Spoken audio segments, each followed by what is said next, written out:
Article 370 abrogation తర్వాత కూడా article 370ని మేము తీసేస్తాము అనేటువంటి మాట, ఆర్టికల్ 370 మళ్ళీ పునరుద్ధరిస్తాము, జమ్మూ కాశ్మీర్ స్వతంత్ర ప్రతిపత్తి కల్పిస్తాము అనేటువంటి మాట కాంగ్రెస్ చెప్తే ఆ మాట నమ్మే కాంగ్రెస్ అక్కడ హస్తగతం చేసుకుందా జమ్మూ కాశ్మీర్ అనేటువంటి విషయాన్ని తెలుసుకుందాం. ముందు శ్రీరామ్ గారితో మొదలెద్దాం. శ్రీరామ్ గారు, గుడ్ ఈవినింగ్ అండి. Good evening to all our panel. Sriram garu, మీ మైక్ మ్యూట్ లో ఉంటుంది.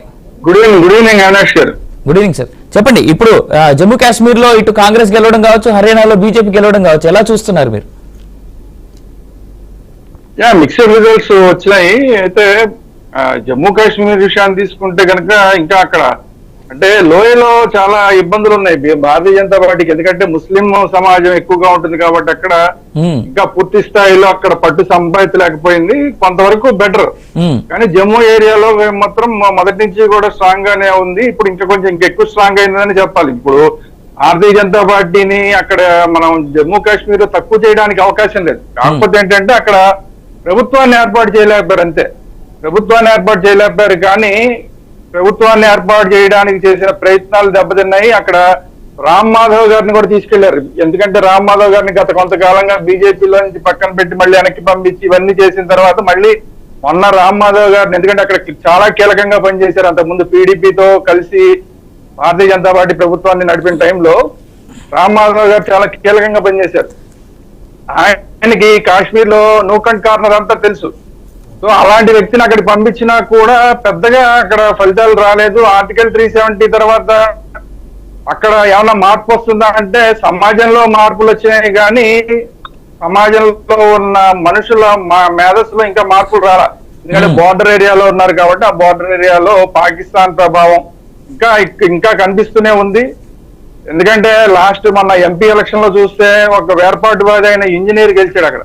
ఇంజనీరింగ్ అంటే పేరు ఇంజనీర్, వాస్తవానికి ఇంజనీర్ కాదనుకుంటా. సో ఆయన గెలిచాడు. సో అలా జైల్లో ఉండి మరీ గెలిచాడు. సో అట్లాంటి పరిస్థితులు ఇంకా పుల్వామా గానీ అలాంటి బార్డర్ ఏరియాస్ లో ఉన్నాయి. సో ఆ పరిస్థితి రావాలంటే ఇంకా కొంత టైం పడుతుంది అన్నది ఇప్పుడు మనకు అర్థమవుతున్న విషయం. ఓవరాల్ గా అక్కడ ఇప్పుడు కాంగ్రెస్ పార్టీ అంటే కాంగ్రెస్ పార్టీ ఏం వచ్చేలేదు. అక్కడ వచ్చింది ఎవరు? ఫరూక్ అబ్దుల్లాకి సంబంధించిన పార్టీ కదా అక్కడ మెజారిటీగా వచ్చింది. కాకపోతే కూటమిలో కాంగ్రెస్ పార్టీ ఉంది కాబట్టి మన మీడియా అంతా కూడా కాంగ్రెస్ పార్టీ అని చెప్తోంది. కాంగ్రెస్ పార్టీ రాలేదు, కాంగ్రెస్ పార్టీ కాదు, అక్కడ వచ్చింది ఫరూక్ అబ్దుల్లా పార్టీ. మెజారిటీ స్థానాలు వచ్చినాయి. రేపు పొద్దున అక్కడ ముఖ్యమంత్రిగా కూడా ఒమర్ అబ్దుల్లానే అవుతాడు. సో అట్లాంటి పరిస్థితి అక్కడ ఉంది. సో గతంలో కన్నా ఓట్లు పెరిగినాయి భారతీయ జనతా పార్టీకి, సీట్లు కూడా పెరిగినాయి. అందువల్ల ఎంతో కొంత పాజిటివ్ చూడాలి తప్ప పూర్తిగా నెగిటివ్ గా చూడాల్సిన అవసరం అక్కడ లేదు.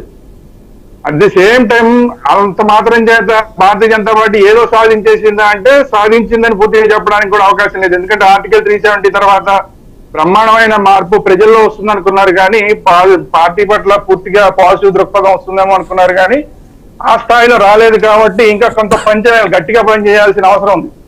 రైట్. ఎందుకంటే అక్కడ రకరకాల ఆర్ఎస్ఎస్ కూడా అక్కడ చాలా శాఖలు తెరిచింది ఈ మధ్య కాలంలో. ఆర్టికల్ 370 ఎత్తేసిన తర్వాత నుంచి అనేక ఆర్ఎస్ఎస్ శాఖలు అక్కడ విస్తరించినాయి. కాకపోతే ఇంకా ఏంటంటే పూర్తిగా జనాల్లోకి చొచ్చుకెళ్ళలేదు. ఈ ఏదైతే భారతీయ జనతా పార్టీ భావజాలం కానీ లేదంటే హిందుత్వ భావజాలం కానీ మీరు ఏదన్నా చెప్పండి, అది ఇంకా పూర్తి స్థాయిలో అక్కడ తెచ్చుకుని వెళ్ళలేదు. కారణం ఏంటంటే మెజారిటీగా ఉన్న వాళ్ళందరూ ముస్లింలు. అక్కడ హిందూ సమాజాన్ని లోయలోంచి తగిలేశారు. మనందరికీ తెలుసు ఆ చరిత్ర అంతా. 1989 అప్పుడు ఏది జరిగిందో మనందరికీ తెలుసు. వాళ్ళందరూ వచ్చి కాశ్మీరీ పండిట్లందరూ ఢిల్లీ వీధుల్లో రిక్షాలు తొక్కి తిరుగుతున్నారు ఇప్పుడు కూడా.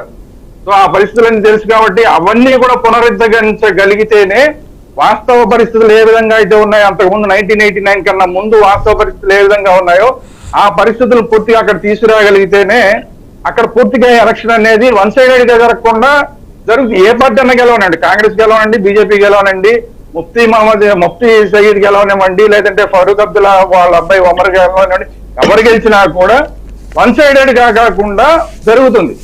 ఆ పరిస్థితులు పునరుద్ధరించాల్సిన బాధ్యత ఇప్పుడు కేంద్ర ప్రభుత్వం మీద ఎంత ఉందో, ఇప్పుడు కొత్తగా వచ్చిన ఇప్పుడు కాంగ్రెస్ పార్టీ ప్లస్ ఆ ఒమర్ అబ్దుల్లా ఇద్దరు కలిసిన కూటమి ఏదైతే ఉందో వాళ్ళు ఆ పరిస్థితులను తీసుకొచ్చి ఇప్పుడు ఢిల్లీలో ఉన్న ఏదైతే అక్కడి నుంచి తరిమివేయబడ్డ వాళ్ళందరినీ కూడా వెనక్కి తీసుకెళ్లగలిగితే కాంగ్రెస్ కి సంబంధించిన పార్టీ ఇప్పుడు కూడా ఇనిషియేటివ్ తీసుకుని రాహుల్ గాంధీ గారు కూడా ఇనిషియేటివ్ తీసుకుని వాళ్ళందరినీ కూడా వెనక్కి తీసుకెళ్లగలిగితే అప్పుడు పరిస్థితులు మారుతాయి అక్కడ. లేకపోతే ఎప్పుడు కూడా వన్ సైడెడ్ గానే ఉంటుంది. లోయలో ఒక రకంగా ఉంటుంది, జమ్మూకి వచ్చేసరికి ఒక రకంగా ఉంటుంది. రైట్ జమ్మూ శ్రీధర్ కాశ్మీర్ పరిస్థితి right I will come back to sir, ఎందుకంటే ప్యానెల్ ఉన్న అందరి